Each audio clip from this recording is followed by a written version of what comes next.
50-year mortgages, are they good, bad? Will they make a difference? I'm Jay Knight. Let's talk about it today on Build Baby Build.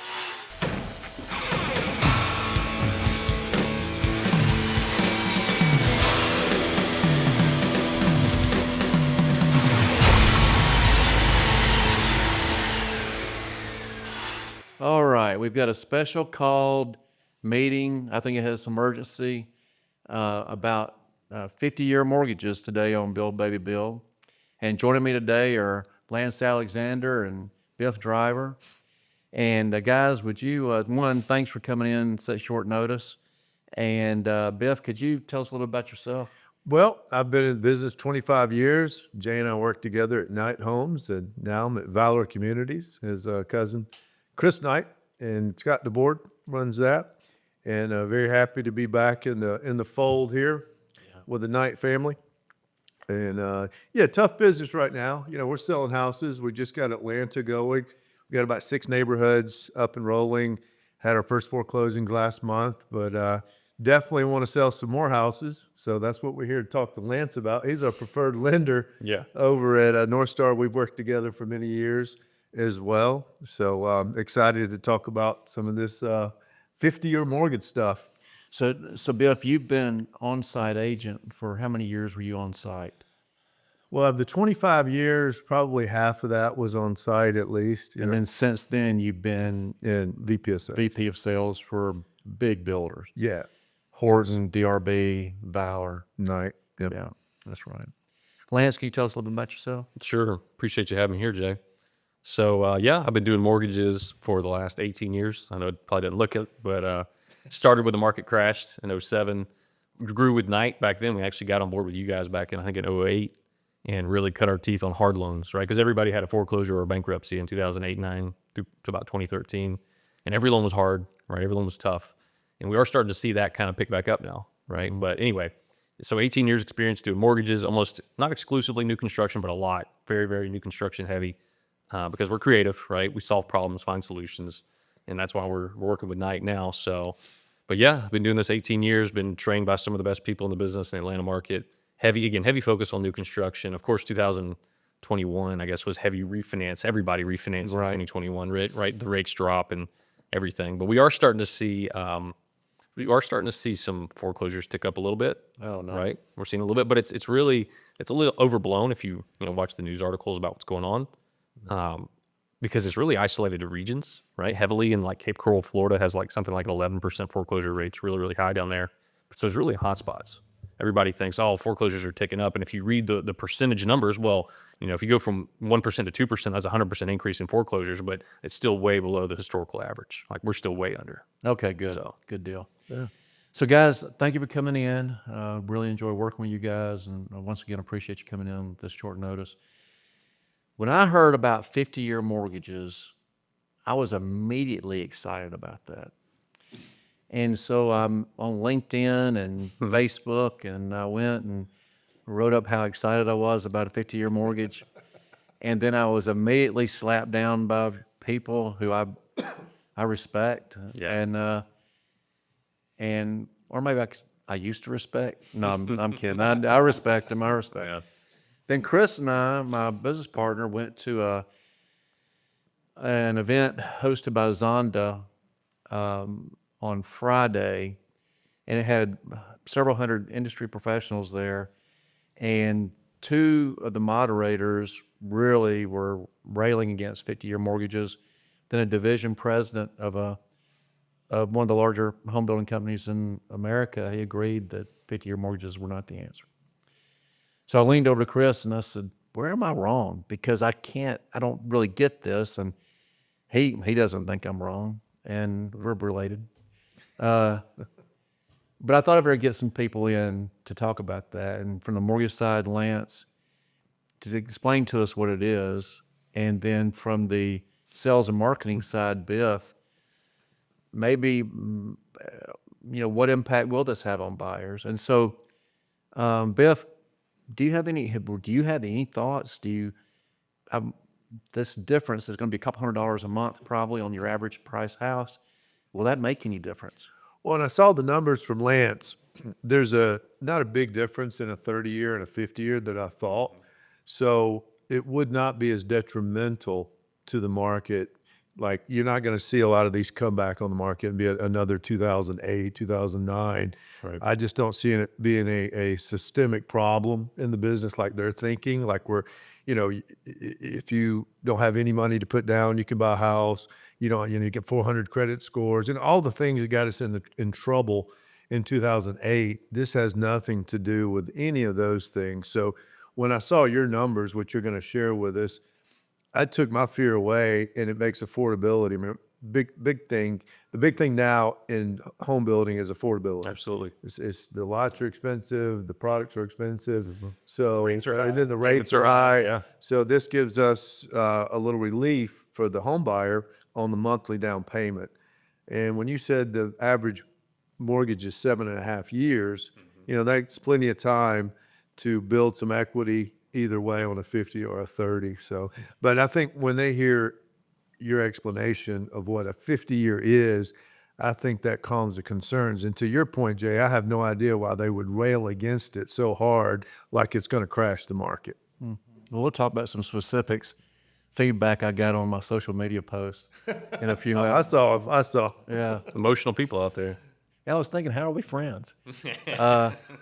No, I'm kidding. These are all well-meaning folks. Lance, what do you think? So they rolled it out about a week ago. Yeah.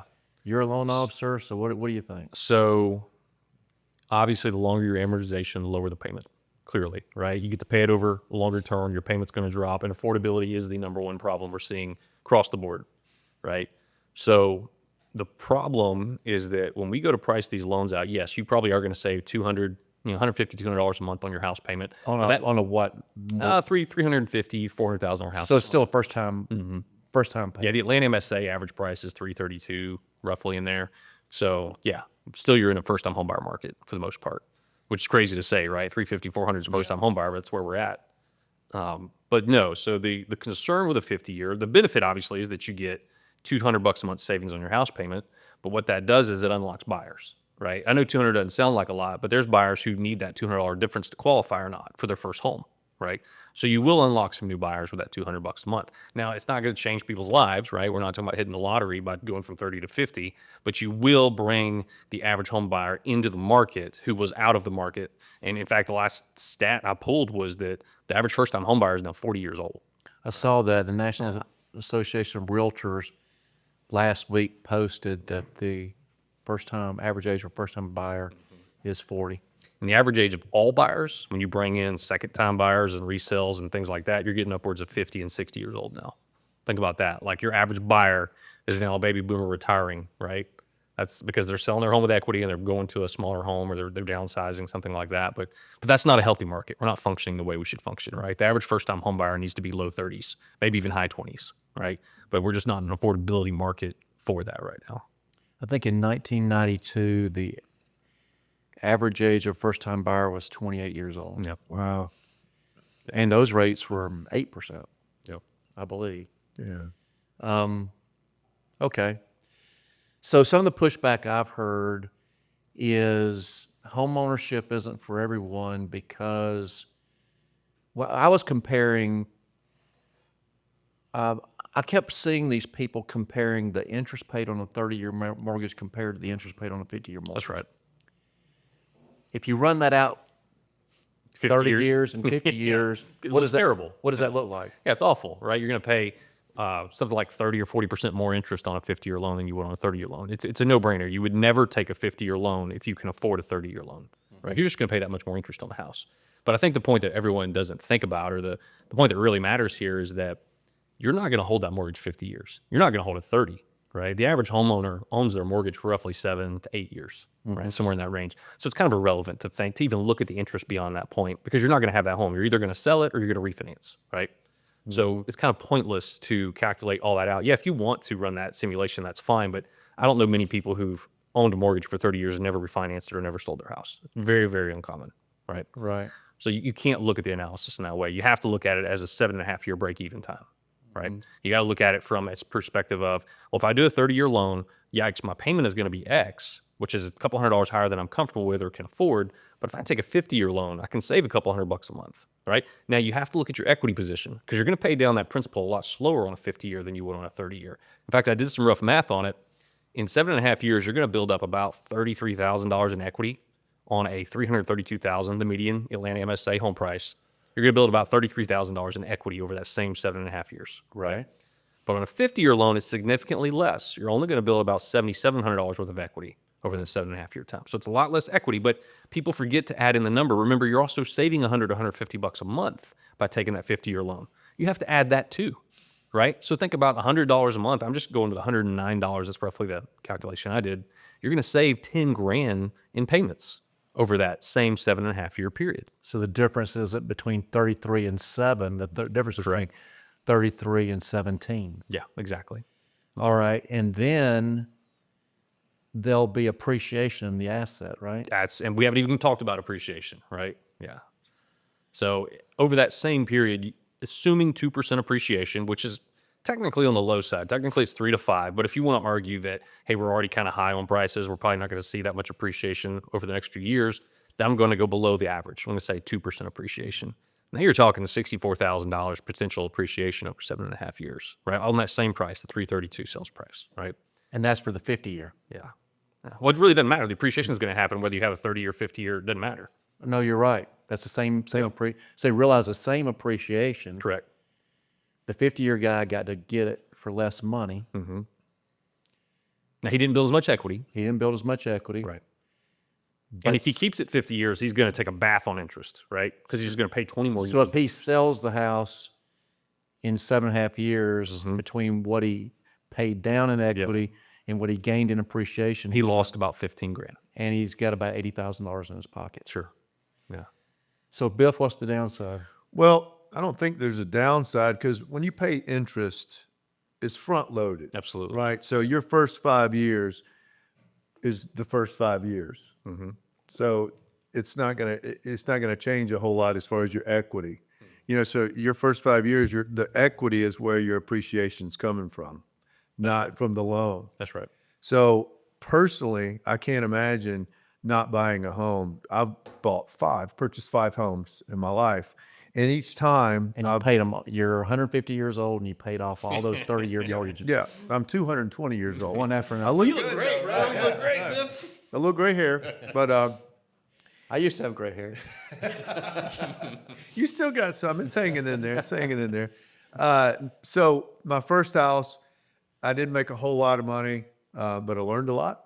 My second house made an okay amount of money, but my third house was wonderful. I made a great deal of money there, put that money down on the last house I purchased.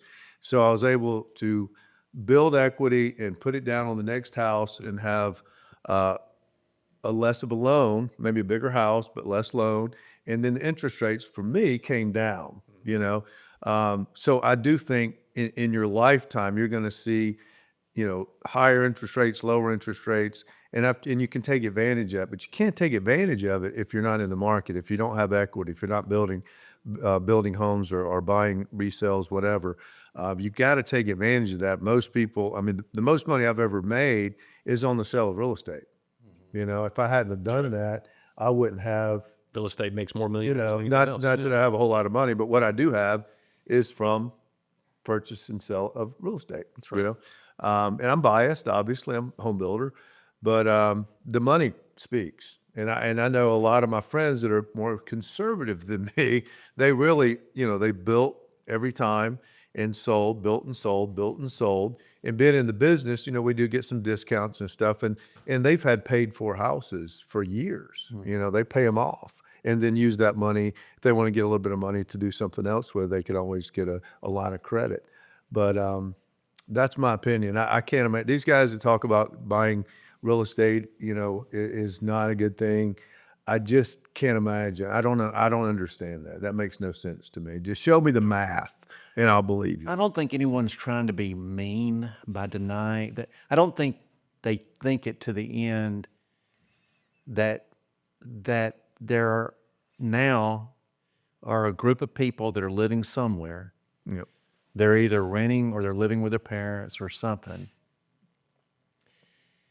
And anything to draw them into the market it sounds like a good thing, because otherwise you're paying rent. So so you had to pay to live somewhere. That's right. So you compare it to a 50-year mortgage. I've seen, and get back to the point we made a minute ago, the comparisons I've seen for the last week are people comparing the interest on the 30-year mortgage compared to the interest on a 50-year mortgage. They all conveniently don't address the appreciation in the asset. That's fine. That's just what they are arguing. But that, in my mind, is the wrong comparison. The comparison is actually between a 50-year mortgage and rent. That's right. And so That's right. when I ran the numbers, you would have, in 7.5 years, you would have about, and I was calculating on $400,000 mortgage, you would have about $21,000 less equity. You would have paid down about $21,000 less equity on a 50-year than a 30-year. That's about right. Yep. But during that same time frame, and where we are in a large metropolitan area, in 90 months, you would have paid $180,000 in rent. Right. So just objectively, from the outside looking in a market where the average age buyer is 40, is them having some equity, albeit $22,000 less than a 30-year. The 30-year is not even an option for these people. That's right. Or do we need to make sure they pay that $180,000 in rent? And I don't think there's any way to justify that. I'm looking for it, right? So you meet, Biff, you meet buyers every day, and you're talking to your agents who are in the field who are talking to buyers every day. Does $100 or $200 a month ever mean qualifying or not qualifying? Absolutely. Absolutely. So what percentage of if you had to pick a number per month of people who actually show interest in your homes, what would that general number be, just ballpark? And then out of that number, how many buy? Say it again. So how many people look at your homes each month, total, between all the It's neighborhoods? traffic, probably 100 people a week is what we're looking at. So 400 people a month. Yep. So how many contracts are you writing a month right now, November of 2025? Company-wide, we're doing probably 10 a week, 10, 12 a week. In Metro Atlanta? No, that's in Alabama and Georgia. Okay. What are you doing here? Well, we just started our division here, so we're just getting going. So our traffic's much lower there. We're probably looking at half that. We have 5 neighborhoods. We're writing 2 to 3 a week right now. That's great. Yeah. So the 100 a month was company-wide numbers. Yeah. Okay. So, and you're writing 40 a month contracts. So you're writing about 10% of your overall traffic, 1 out of 10. Correct. Okay. The other 9 people who came looking, they weren't looking for shoes, right? They didn't accidentally come in your neighborhood. Lance, It's a good point. They want a house. they want a house. Contract. Yeah. So do you still do frontline origination where you're meeting Well, buyers? I'm not supposed to. Yeah. But I do, because just got to cover whatever phone calls come in, right? But primarily I manage the team, and when we have a complicated deal, that's when I get involved. $100, $200 a month. Would it make a difference? It makes a huge difference on your front ratio. And that's really what the point you're making, is that some of those people that didn't buy, that may have been because they just simply didn't qualify, right? They walked in, lenders told them no, but that $200 difference in their monthly payment could be 5% difference in their front debt ratio that they now qualify for that home. And then what ends up happening with that customer is they end up going looking for cheaper homes, a cheaper neighborhood in a school system they don't want to live in, right? So instead of buying that home, they end up just renting in the school system they want to be in, right? Things like that, especially first-time home buyers thinking about their kids and their future, right? Those homes in those nicer systems, they're going to be a little more expensive, going to have a little bit higher payment. And if they could get in that neighborhood with a 50-year loan by saving a couple $100 a month and lowering that DTI, you unlock those buyers. Gotcha. And that's a no-brainer, because if you're trying to rent a home with a small family or a large family, it's going to be, the price is so high per month rent. It's going to be very comparable to a 50-year mortgage or even a 30-year mortgage. So it's just about qualifying. So that's the only reason a lot of folks aren't buying right now, because you can't give me a financial reason, a math reason why they are not better off purchasing a home. Yes, you got to come up with a smaller down payment. We do have there are 100% financing programs out there, or worst case, 3.5%. And you can't tell me that throwing away $3 or $4 grand a month in rent versus a mortgage is not smart. Now, I hear people who I think are smart who are saying this is inviting in all the trouble that caused the 2008 Right. crash. Sure. I don't think that's true. What makes it different, or is it different? Oh, it's massively different. No way. I mean, that's when I got in the business. I was doing those loans when I first got in the business. You had all these non-qualified or subprime loans, right? Well, all the subprime loans, in general, they were mostly adjustable rate, right? We just now got adjustable rate mortgages back that actually meet the Dodd-Frank definition of a qualified mortgage, and they've just now got some decent pricing on them, but they are not nearly what they were back in '07. In '07, you could fog a mirror, you could get a mortgage, and it would just be adjustable rate. In fact, the rule was like, oh, you didn't qualify for this super easy loan program, we'll move to this even easier one, but if the payment's a little bit higher and the rate's a little bit higher, right? The customer didn't care, they just wanted to buy the house. But those days are gone. We don't have those products anymore. We do have non-QM loans now, but we've had those forever. What is non-QM loan? So when the Dodd-Frank Act passed, they said that they defined what a qualified mortgage is. You have to verify income, you have to verify assets, you have to verify their ability to repay the loan, right? That is considered a qualified mortgage. So that's your FHA, your VA, your USDA, Fannie Freddie, conventional loans, stuff like that. Well, a non-QM loan is a non-qualified mortgage. It doesn't meet that requirement, right? It doesn't meet that standard, and it doesn't meet the Dodd-Frank Act. So you can still do those loans, but those loans aren't going to be subsidized by the government, right? They're not going to be FHA or VA.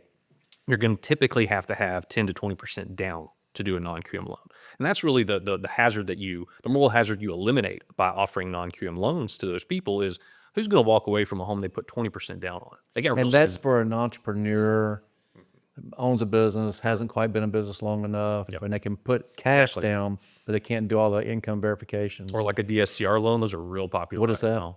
So that's called a debt service coverage ratio loan. So the idea is that let's say you're an investor who wants to buy like a beach property or a lake house or some kind of cash flowing property.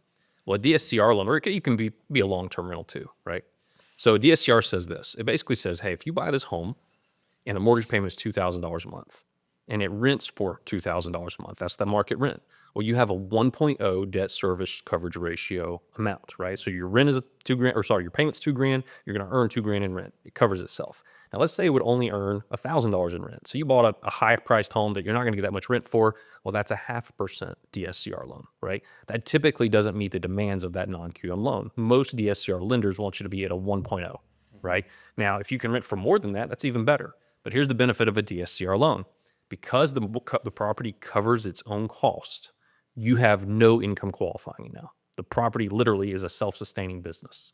So it's great for people who want to be like, hey, I can't show on my tax returns I make enough to afford this investment property, but this property is going to pay for itself. I'm just going to put 20% down. I'm not going to walk away from 20% of a $500,000 beach property, right? I'm going to let it cover its own self. Right.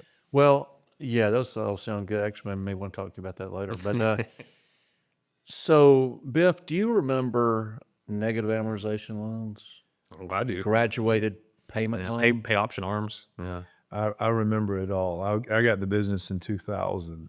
Yeah. So I'm going to be completely honest. In 2000, when I got the business, there were 8.5%. And what I'm going to be honest about is 8.5% interest rates. What I'm going to be honest about is we kept moving forward, 2001, 2002, 2003. We would open neighborhoods, and I was on site then, and we would sell 20 houses the first weekend sometimes. I remember those days. It was nuts, right? And it didn't seem sustainable. It got to that point, and I can't remember if it was 04, 05, 06. It just didn't feel sustainable. It's like, how can we keep doing this? I mean, we were opening these neighborhoods, and it's just a blowout, and not every neighborhood. But I mean, I sold 14 houses in 1 month, in quite a few neighborhoods. That was not Uncommon. It was not uncommon. Yeah. And there's everything about this market since the downturn feels sustainable. It not only feels sustainable, it feels like we're behind.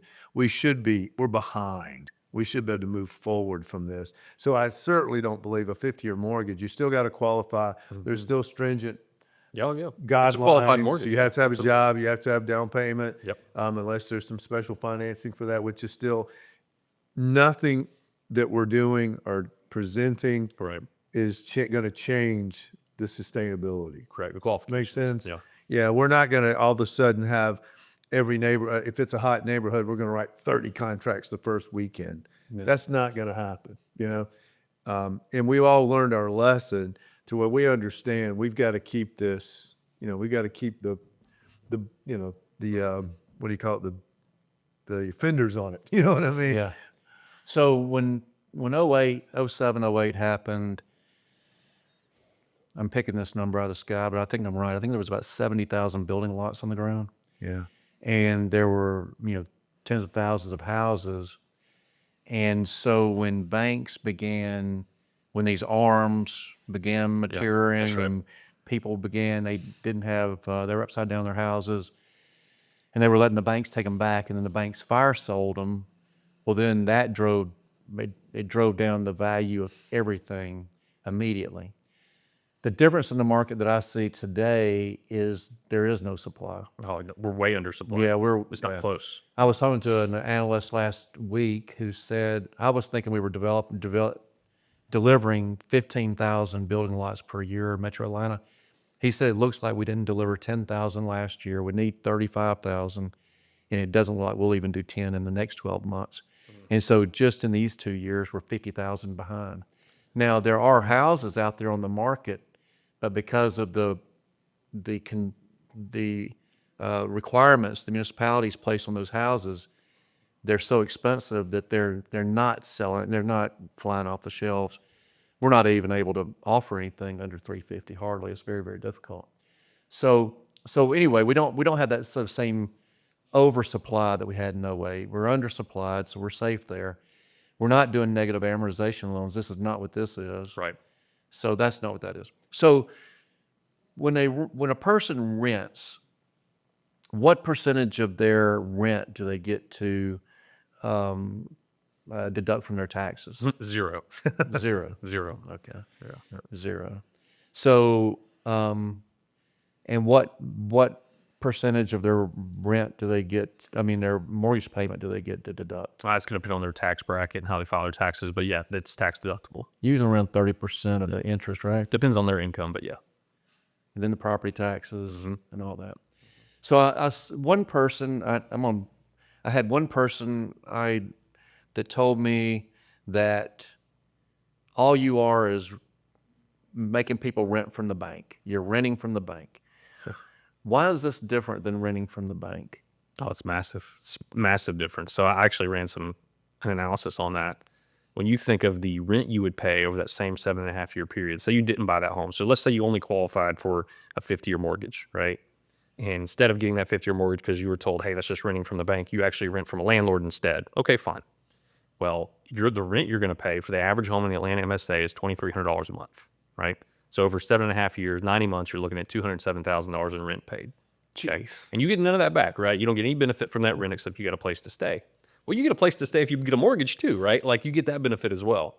Now, there is a downside to taking the mortgage. And on the mortgage payment side, you would still pay about $230,000 over that same time period. So you are paying more, right? Because that mortgage is going to be a little bit higher. But you're also going to gain roughly $60,000 to $65,000 in appreciation over that same 7.5 year period, where you get none of the appreciation on the property you rent, right? You don't gain any of that. Right. The other thing people don't talk about is rent doesn't stay the same forever. Your rent will go up. Right. Now, on average, it's about 2% a year. Now, we've seen it come down a little bit because of COVID, right? Changes in the market, but on average, it's about 2% a year on the low end for rent increases. That's another $12,000 you're going to pay in rental increases over that 7.5 year period, right? So in total, it's going to cost you $283,000 in lost benefits. And that's not even including the tax advantages because I don't even know how to calculate that per person. Right. But $280,000 in cost over a 7.5 year period to rent the average home in the Atlanta MSA. Okay. Wow. Now compare that to buying a home on a 50-year mortgage, right? You're still going to pay more for the payments. It's just going to be more expensive, right? $229,000 in mortgage payments. But you're going to appreciate $64,000 on the property roughly. And let's just say it's $50,000. Just cut it down a little bit in case the market doesn't appreciate as much. but you're also going to get equity pay down on that house, right? So you're going to increase $7,500 in equity, and that's on a 50-year loan. If you did a 30-year loan, you get 30 grand worth of equity, 33 grand worth of equity. Okay, so obviously that's why 30 is better than 50.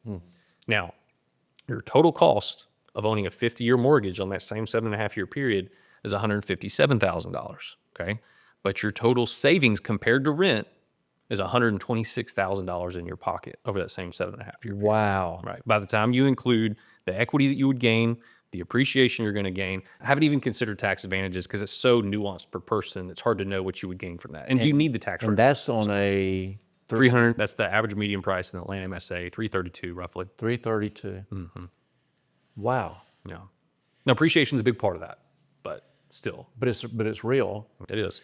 So I had another person tell me that homeownership isn't a good option for some people because when you own a home, you have to pay your taxes, insurance, maintenance, No. and those type things. So Biff, do landlords typically eat the taxes, insurance, maintenance?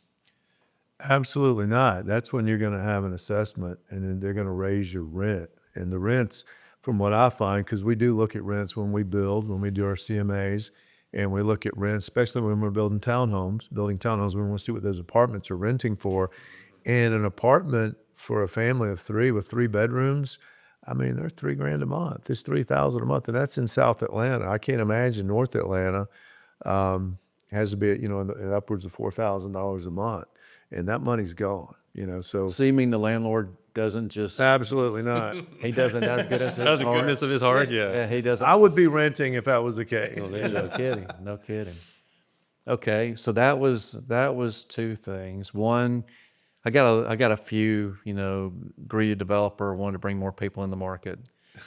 That's okay, Oh, let's talk about that because people call you greedy. People think that we're greedy on the lending side too, which I mean, we don't go to work for free, right? Everybody's got to get paid. But I went back and looked at our database of the loans we've closed since I got in the business, and I pulled everything. I pulled as much as I could get, and there's probably 6,000 or 7,000 families we've helped, finance homes over the last 18 years or 20 years. And I don't have all the data, but from the data I do have, I went back and looked at some of the loan amounts and the sales prices of everything we financed, and I started calculating in my brain roughly what would their equity position be now.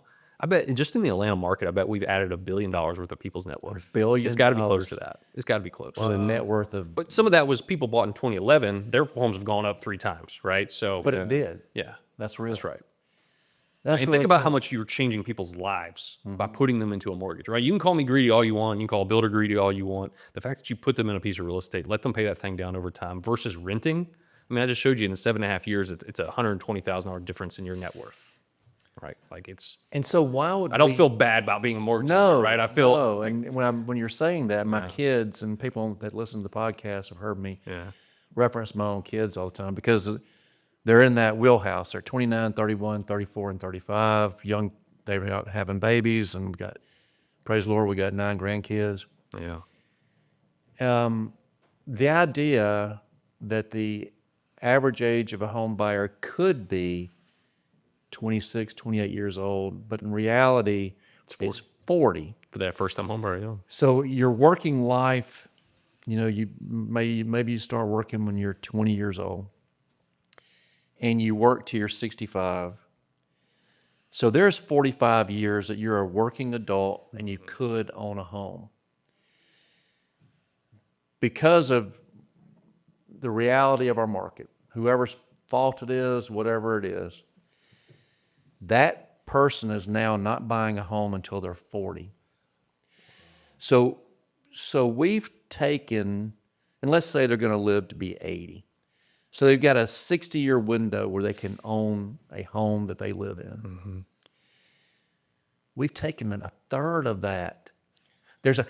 So we've something, the market, the regulations, the inflation, whatever, has wiped out a third of the time a working adult can own a home in America. Appreciation. And that tax 20 years, advantages. okay, let's say they don't buy at 20. They buy when they're 26.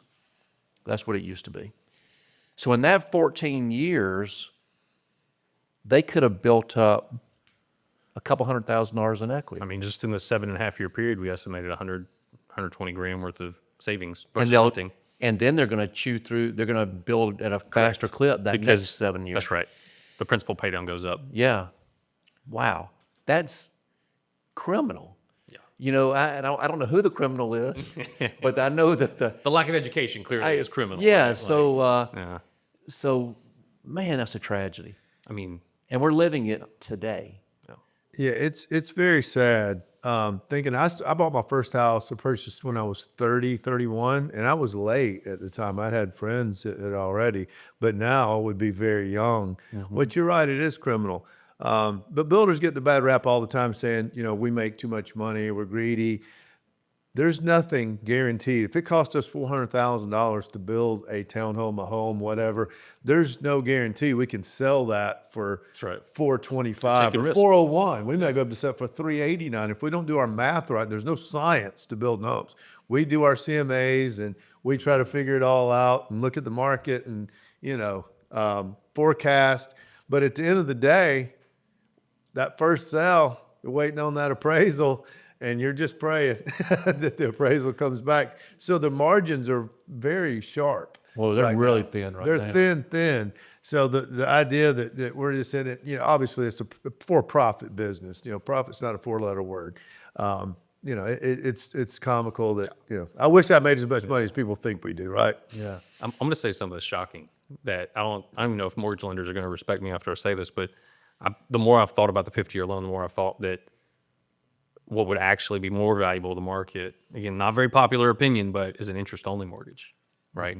I know it sounds, oh my God, you don't want these people to ever own their home. You want to pay rent forever, but yeah, we just proved that even if you didn't get the mortgage pay down, you're still getting significant appreciation. And if I have a customer who comes to me and says, Lance, I can't afford this payment, and I have an option to give them an interest-only loan, I'm doing them a disservice if I tell them, hey, you know, I don't like these interest-only loans, go rent instead. Go pay 100% interest on that rent, right? Go ahead and just give all that to the landlord. No kidding. I would much rather you pay some interest to the bank, even if it's an interest-only loan. When rates come down, let's refinance you, and then you're going to really start paying down that loan. I would much rather do that for that family. Get them into a home, even if it's an interest-only payment, rather than tell them, sorry, you're not currently a home buyer. Right. It's criminal to say that to people. Yeah, I think you're right. So, especially these are all credit-worthy people who are Sure. working hard. They've got to have 2 years tax returns typically, right? Yeah. Still a qualified mortgage. So these are sound people that we need in our communities. We need them starting their families, that kind of thing. Okay. So why won't it work? So There's problems. My concern is that sure FHA is going to back 50-year mortgage, but this, if you could explain to us in the thumbnail, Yeah. the secondary market and the appetite investors are going to have for a 50-year mortgage. So we have to talk about the yield curve, and I know that's a real complex topic, but the yield curve basically works like this: is if I'm a lender and I give out money on a short-term loan, say it's a 2-year note, well, I'm not going to earn near as much interest as if I give a 10-year loan. And I'm going to get even more interest if I give a 30-year loan, because I'm taking the risk that I have to hold this debt for 30 years.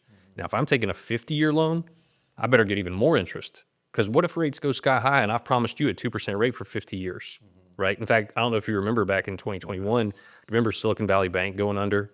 Yeah. Do you remember, there was about 5 or 6 really big banks that went under. And the reason they went under was because of this yield curve problem. They basically had taken out a ton of treasury debts, or bought a bunch of treasury bonds at like 1% return. Well, when the Fed spiked rates, those treasury bonds were worth 70 cents on the dollar mark to market. Meaning when they went to like prove to their accountants, hey, here's what our bank is worth, the bank was like, oh, you've overvalued those treasuries. If we sell them today, that $100 million worth of treasuries, we're only going to get $70 million in the market for it. Right. That is a mark to market write down of an asset they had on the books. They said our bank is worth this, but if you had to liquidate today, it is not worth that. That's the problem. Same problem with the 50-year loan, right? Is that the mark to market value, if I have to give you this low rate on a 50-year loan, I need a better return as an investor because I'm taking the risk.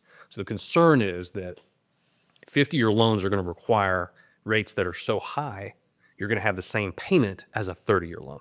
That's the problem. Then it What's the point? won't matter. Just do a 30-year loan. Well, the example I was looking at had a 0.5% higher rate. It was a 6.25 on a 30 and 6 3/4 on a 50. But with what you just said, that may not even be enough of a difference. So why would an investor do it? I mean, unless it's government subsidized, unless there's a government insurance policy backing it up, you wouldn't, right? Yeah. You would just say, no, we're doing 30-year loans. Or as an investor, you just end up pricing it as a 30-year loan, and then the rate's high enough that you make it make sense, but no one ever takes your loan. Right? Yeah. So there's a huge roadblock there, and that secondary markets don't care for those loans because there's no reason, there's no incentive to take those loans, right? They have to make such a high return on their investment that it doesn't make sense for the consumer to accept a 50-year note at a point or point and a half higher than a 30-year note. So what the investor would have to do is bet that the asset is going to hold its value, Sure. No. and that worst case scenario, they'll be the ones that realize the appreciation. But at the same time, the investor is not in the house selling business. Correct. They don't want to foreclose. They don't wanna do They that. want to earn, Yeah. return on investment and then go to the next investment. Yeah. So just because the government approves 50-year mortgages doesn't mean that they'll pop off. There's got to be a secondary market to trade them. You got to be able to securitize them and trade them back and forth between banks. And if the margin is too high, the consumer won't take it. But if the margin is too low, no investor will buy it. Mm-hmm. So where are we with that? I mean, right now we're at 2 tweets from Bill Pulte and Donald Trump, right? That's effectively where we're at right now. But I think what they're doing is they're really just floating balloons and seeing what sticks right now, seeing what resonates with consumers. And one thing they did float lately, I don't know if y'all looked into this, was the portable mortgage. Yeah. What's interesting is on the face of it, I don't like it. Well, What is that? so a portable mortgage would be like this. We did a loan for a customer back in 2021, and they got a 2% nothing interest rate, right? They paid $400,000 for a brand new home. They got 2% rate on that loan, but they're ready to move up. But they're locked in. They're not going to take a 6% rate today. Why would they, right? That's market lock-in. That's what we're dealing with right now. We got a whole bunch of people that want to sell, but aren't willing to because they don't want to take a 4% higher interest rate, okay? So a portable mortgage would allow them to sell that home, but take their first mortgage with them. So they still have, let's say they still owe $350 on that first mortgage.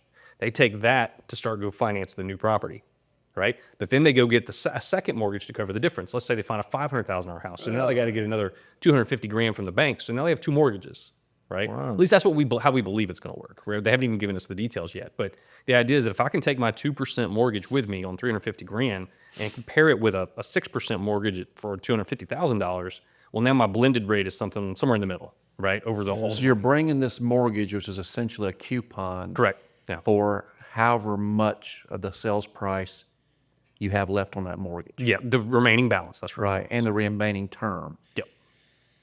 The reason I'm suspect of it, one, I think that if they would let us go back to assumable mortgages, that might be a good thing. Chris and I were talking about that Friday, is that way I've got this great mortgage and I can sell it on a loan assumption. We used to do that all the time in the 80s, back before you guys. It's similar to that. Yeah, I would- It's just that the debt stays with the asset in the assumable situation. It stays with the home, where the debt would travel with the borrower in the portable mortgage act. My concern is, I think there is this growing resentment among young people towards people in my generation, and because we were able to buy Yeah. cheaper.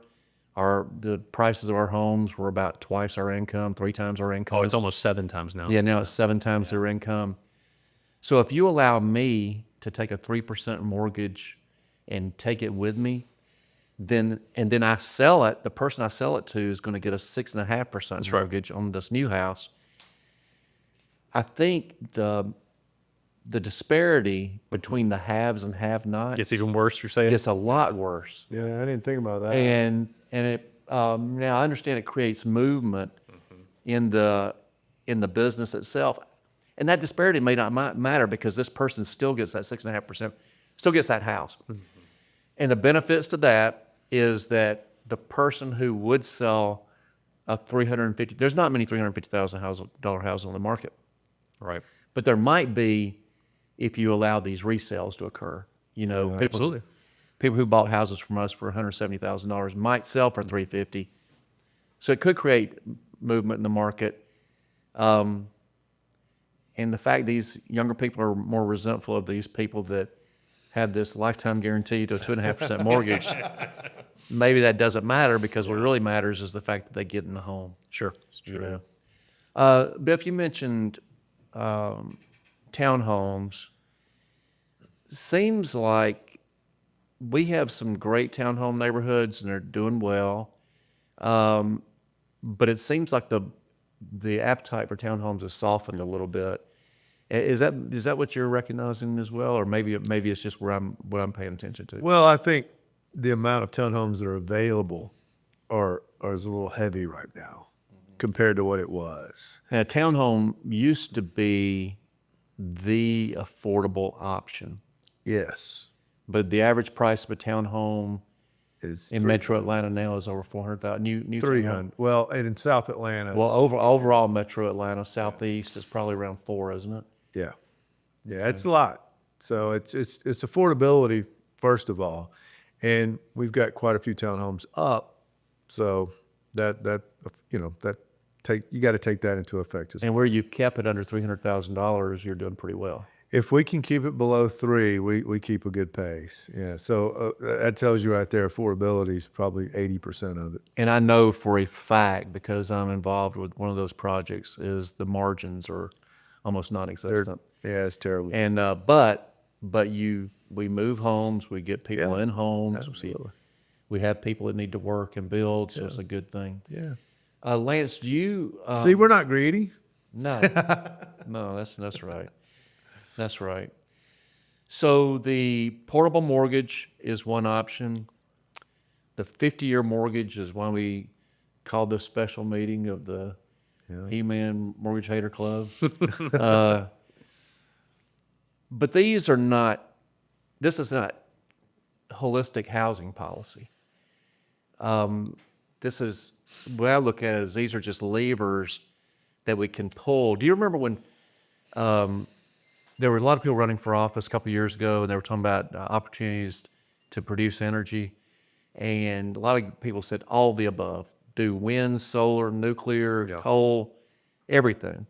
I think housing may be in that same place. That all of these options, maybe we should make them all available. Maybe the portable mortgage, maybe the 50-year mortgage. And then on the industry side, the ones of us that are actually building the homes and developing the streets, we're looking for some relief at the municipal and government level. 28% of our cost right now on homes for sale is either direct fees to the government or compliance. If we'd cut that in half,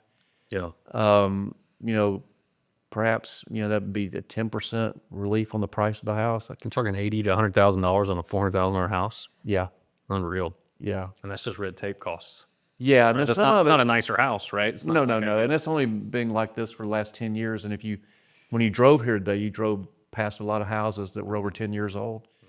You notice they're not all falling down, right? So so there's no appreciable benefit from these high costs. What happened was when rates were low, it didn't matter what the government charged because it was insignificant when rates were 2%. Right.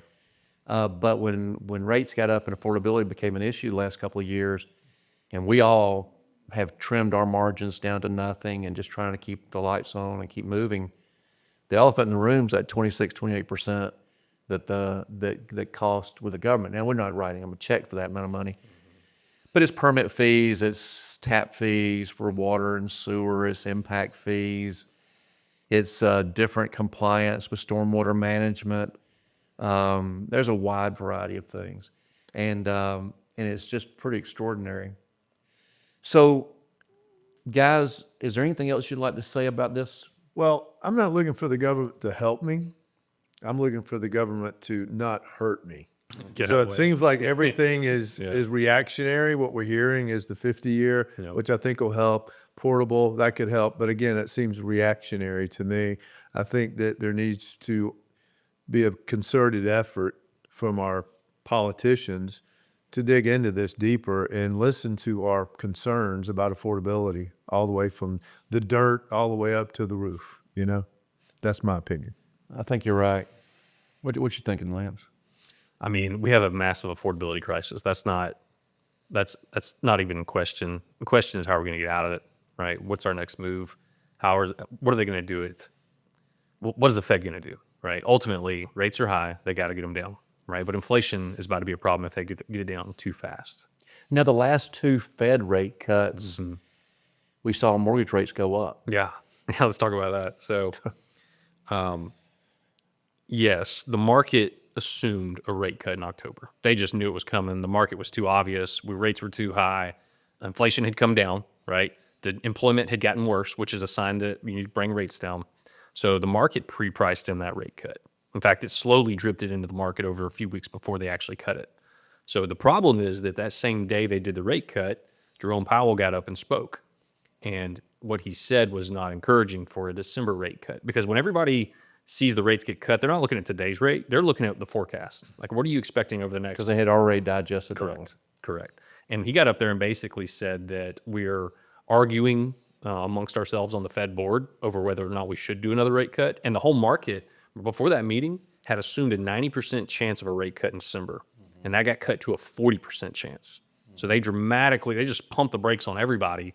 So the investors who were like, I was pretty much pricing in another rate cut coming in December. Now I got to back that off. So yields went up, just like that yield curve we were just talking about. So what happens is the 10-year treasuries are sensitive to long-term inflation, right? Of course, yeah. And so when the Fed, when he starts saying those things, who manages 10-year treasuries, the value of 10-year treasuries? The market. The market. Ultimately, yeah. So the market thinks, because being sensitive to inflation, that he's indicated that inflation may be an issue. And so for self-defense, we need to raise the 10-year treasury. And it went from like 4.3 up to about 4.7. Yeah. Went up. And then it's back down to about, what, 4.1 now? Something like that? It's coming down. So the spread, so our audience really should know, because I hear a lot of people in the real estate industry who think the Fed directly controls mortgage rates. And the Fed directly controls Fed funds the rate. economy, which are can influence the economy. The economy will influence 10-year treasuries. right. But directly, there's not really a direct correlation. So can you tell the audience what the spread is? And my feeling is it's high right now, the spread between the 10-year treasury and the 30-year mortgage. Yeah, no, it's a problem. It's absolutely a problem, because the market is estimating that basically we've been going through what's called an inverted yield curve, meaning that for shorter term debt where you should be getting paid less, you're getting paid more, and longer term debt, you're not getting paid as much as you should, right? And it's because of the fear over the inflation, right? The fear that the Fed is going to continue printing money, continue diluting our dollars, right? They derive their value from the underlying asset, which is the U.S. Treasuries, right? Well, if they continue printing those Treasuries, the value of those dollars continue to go down, which means the return on your long-term mortgage notes, like your mortgage-backed securities that are 30-year notes or 30-year bonds or Treasury bonds that you've guaranteed, that those go down in value because they're not even keeping up with inflation, right? So what ends up happening is investors sell those longer term bonds, right? And because they sell them, yield goes up because they have to attract buyers back into that market. So as everyone sells those longer term treasuries, yield goes right back up, and then you're right back to this point where, Fed, we need you to cut rates again, right? So right now, I think the spread between the 10-year treasury and the 30-year mortgage is about 2.2%. The Fed funds rate versus the mortgage, yeah. Yeah, Spot so it's right. about 2.2%. Historically, I think that's been around 1.7 Yeah, on they've average. coupled a lot, too much. Why can't we get it to 1.7 again? Oh, the Fed funds rate? Or the Spread between the 10-year treasury? Yeah, that's tough. Because I don't know how that's, it seems arbitrary to me the way it's exercised. Yeah. And if it were 1.7 historical average on the spread, we'd be at a 5.8% We'd be down. mortgage rate. That's the market pricing and inflation, right? They're assuming that we'd love to have that spread as close as possible. But if we think the Fed's going to continue QE and printing up money, or Trump announced But hasn't all that been considered in the price of the 10-year? sure, but what if they print more, right? Like that, the forecast is they're going to do QE of some kind, right? They're going to do some sort of injection in the market, and they kind of have. Trump already announced with the tariff money, right? He's already announced the $2,000 tariff dividend. Now, the argument for that is that it's not printing money; he's just delivering money that he's collected from foreign countries, Right. But it has the same effect, right? If you inject more money in the markets, people buy more stuff, higher prices feels like inflation, right? Now, I'm still a fan of if we can cut spending equally with the amount of that tariff dividend, it shouldn't cause any inflation. But you have to cut spending too. Right? You can't spend more. And give people all this money from basically an economic injection of what they call that a stimulus, right? Yeah, that was one thing. You mentioned inflation, and we talked about it a little bit before we started the pod. Was that is a real consideration on the 50-year mortgages. Is if indeed it does pull people out of renting into the home buying market, then there may be inflation in real estate, and we really don't need any more inflation in real estate. Yeah. There's a lot of downward pressure on pricing now, and some of it's unhealthy, but some of it was probably long overdue. Okay, so that's interesting, and really on top of that, 6.25% rates. That's what they are today. About right? average, yeah. They- FHA got just under 6. In the latest report, like 5.98, something like Really? that. Yeah, I didn't know national average though, but that assumes like people doing refinances and people just it brings in everything. So Historically, those are great interest rates, no, yeah, government rates, yeah, because they're subsidized. Yeah, absolutely. and it's only not a great rate today because of the price. Because our competitors in the industry are buying rates down to what 4.9% fixed. 399 at this point. I saw 199. Well, 199 is a 2-year buy down on the 2-1 buy down on a 399. That's right. But yeah, on the forward commitment, they're getting it down to 399, which is What does that amazing. cost? Oh yeah, it's probably 50,000 per loan Per house. So house. the last quote I got, heard this from a DR Horton executive. They paid 14 points. 14 points. So that's 14%. You didn't hear that of the from sales me. price? Yeah, wasn't you? Yeah, from who? That's a 14% of the sales price. Yeah. By the time they did the permanent buy down and the temp buy down, it was nearly 14 points. Okay. So but they also make those mortgages. They do. DHI does, yeah. I don't know how that makes it better. It's still expensive. You're losing money in two companies, That's right? right. It's yeah. They let the mortgage run a loss leader, or vice versa. They'll let the house run as a loss leader house and then recoup the money on the mortgage side. It's very expensive. All right. So we wanted to talk about the 50-year mortgage. I think we have. It's not rent. You do build equity. I think the only disappointing thing about the 50-year mortgage would be the investment community may not embrace it. Yep. And so it may limit the opportunities we have to make it. Well, guys, I want to thank you again for coming in. This is really helpful for me. It's always an education when I get to talk to you guys. Yeah. And maybe we'll be celebrating in January a 75-year mortgage or something. Who knows? All right. But thank you guys for coming to Thanks join for us on having Bill us. David. Glad to be here. Appreciate it, Jay. Thank you. Thank you.